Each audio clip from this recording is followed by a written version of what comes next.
कारखान्यात नंबर आला पाहिजे असे त्याच्यासाठी प्रयत्न चालले सर. कारखान्यात नंबर आला पाहिजे, त्याच्या फर्स्ट क्रमांक आला पाहिजे. फर्स्ट क्रमांक आला पाहिजे, त्या हिशोबानंच आपलं हो प्रयत्न चालले. पहिलेपासूनचे प्रयत्न चालू आहे. हो माझ्या नजरेत अख्ख्या कोपरगाव तालुक्यामध्ये असा ऊस प्लॉट नाहीये धन्यवाद सर. आणि रिअल मध्येच नाहीये. म्हणजे या कंडिशनचा ऊस आज जवळपास 20-22 कांड्यावर ऊस आहे तुमचा. हो 22 कांड्यावर. बरोबर. नियोजन, याचा अर्थ तुमचं नियोजन एकदम पद्धतशीर नियोजन होतं. हे तर सर्वात महत्वाचं मानावं लागेल मला सुद्धा. तुमच्या नियोजनात कुठलीच काटकसर तुम्ही त्या ऊस प्लॉट मध्ये ठेवलेली नाहीये. पण त्याच्यात आमचं एक खत सुद्धा वापरलंय तुम्ही. हो कोणचं खत होतं सर? अपटेक.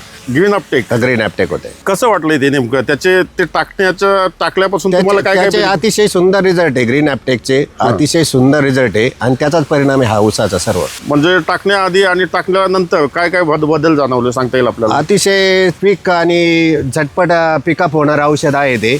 आणि अतिशय कलर वगैरे सुंदर येतोय त्याला. कलर बिलर सुंदर येतोय आणि वाढ बी झटपट होती. आणि आपला 20 कांड्या ऊस असून सुद्धा जर त्याची कॅनोपी बघितली तर एकदम हिरवीगार आणि एकसारखे पानं आहेत सगळे. हो हो हो आणि कुठेही रोग नाहीये त्याला. कुठेही रोग नाही आहे, सर्वात महत्वाचा मुद्दा.